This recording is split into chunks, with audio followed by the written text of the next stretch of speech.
Assalamualaikum warahmatullahi wabarakatuh.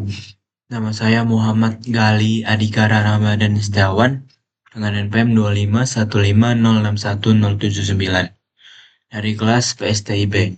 Sini saya akan menjelaskan modul yang saya buat. Yang pertama ada fungsi penjumlahan vektor. Nah, fungsi penjumlahan vektor ini dia akan menghitung setiap elemen pada vektor A dan B yang sudah dikelompokkan menggunakan fungsi bawaan Python yaitu zip, yaitu akan mengelompokkan elemen-elemen pada vektor pada posisi yang sama. Nah, sini jadi saya sudah menyiapkan tesnya. Nah, pertama vektor 6 sama 7 ini jika jumlahkan ada 13, 19, dan 10. Nah, selanjutnya ada fungsi pengurangan vektor. Pengurangan vektor sama. Jadi 6 kurang 7 min 1, 1 kurang 9 min 8. Nah, selanjutnya ada menghitung L2 norm dengan rumus untuk setiap X yang ada di A. Jadi dia akan mengkuadratkan setiap elemen yang ada di vektor. Setelah itu dijumlahkan dan dipangkatkan 0,5 atau di akarkan. Nah, selanjutnya L1 norm ini menggunakan rumus absolute X. Jumlah absolute X itu jumlah dari elemen absolut pada vektor. Jadi ada square L2 norm sama seperti L2 norm, cuma tanpa adanya akar. Ini ada max norm. Max norm ini menggunakan fungsi bawaan Python yaitu max. Nah, setiap absolut atau absolut dari elemen yang ada di vektor dia akan mencari nilai yang tertinggi. Nah, selanjutnya ada unit vektor. Nah, unit vektor ini unit vektor yang unit vektor tertentu yang panjangnya sama dengan 1. Di sini saya menggunakan panjang L2 norm. Sini akan cari dulu panjang dari vektornya dan akan menghitung absolut panjang dari vektor dikurang 1 dan akan dibandingkan dengan angka berikut yaitu 10 pangkat min 9.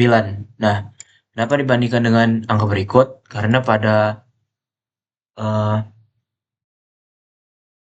pengoperasian pada Python seringkali ditemukan angka koma yang sangat kecil. Nah, makanya digunakan fungsi seperti ini. Jika digunakan fungsi sama dengan 1, maka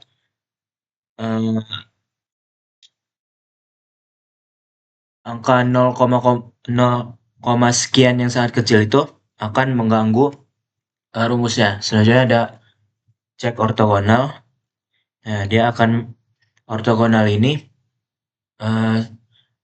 dot produknya. Syarat vektor ortogonal adalah hasil dari dot product sama dengan 0. Nah, jadi saya tinggal menggunakan fungsi dot product sama dengan 0. Nah, selanjutnya ortonormal. Ortonormal ini dia harus ortogonal, saling tegak lurus atau dot produknya sama dengan 0 dan merupakan unit vektor. Vektor-vektornya merupakan unit vektor. Nah, jadi ada dot product. Nah, dot product ini jumlah dari hasil perkalian masing-masing elemen vektor yang posisinya sama. Jadi kayak perjumpaan dan pengurangan tadi cuma dikali. Maksudnya ada penjumlahan matriks. Nah, penjumlahan matriks ini sama dengan menggunakan zip. Dia akan menjumlahkan elemen dengan posisi yang sama, pengurangan juga sama. Nah, hadamar pada matriks juga sama. Nah, kalau perkalian matriks yang biasa dia berbeda. Yang sini dia akan ngecek dulu kalau kolom dari matriks A tidak sama dengan jika kolom dari matriks A tidak sama dengan baris baris B, maka matriks tidak sesuai dan perkalian dari matriks tidak dapat dilakukan. Nah, selanjutnya sini akan membuat kerangka dari matriks dengan angka 0 dengan panjangnya dari kolom dari matriks B dan kolomnya dari eh, panjang baris A. Nah, selanjutnya adalah eh, fungsi dari perkalian matriks ya.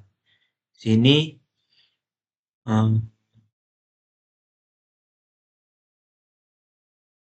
selanjutnya ada fungsi transpose matriks. Nah, fungsi transpose matriks ini dia menggunakan for i in range atau jumlah baris matriks akan di print sebanyak kolom dari matriks dan kolom dari matriks akan di print sebanyak eh, baris dari matriks. Nah, sini biasanya menggunakan indeks AIJ, sini ditukar yang nanti akan memaksa sistem untuk ngeprint matriksnya dari kolom terlebih dahulu. Nah, selanjutnya ada Frobeus norm sama seperti vektor, cuma untuk matriks. Nah, selanjutnya ada fungsi determinan adjoint yang yang nanti akan digunakan di matriks inverse. Nah, determinan ini akan menghitung dulu determinannya. Nah, jika panjang dari matriksnya merupakan satu atau matriks persegi dengan hanya elemen satu, maka hasilnya adalah matriks itu sendiri. Nah, jika dia 2 kali 2, maka akan dihitung dengan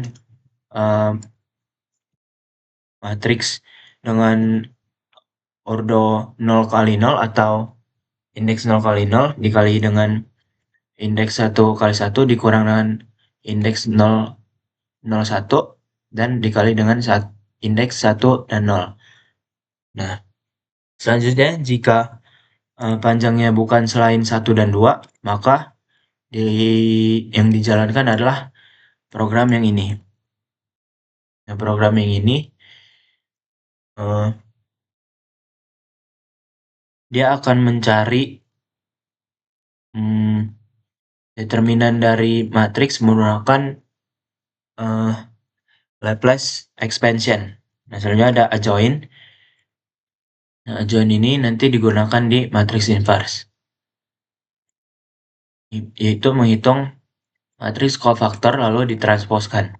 Nah, selanjutnya ada fungsi matriksnya. Nah, fungsi matriksnya ini ngecek dulu jika panjang matriks A tidak panjang baris matriks A tidak sama dengan panjang kolom A, maka inverse tidak hitung karena bukan matriks persegi. Nah, selanjutnya akan memanggil fungsi-fungsi yang sudah ditentukan dan akan dihitung dengan rumus berikut. Sekian, terima kasih. Wassalamualaikum warahmatullahi wabarakatuh.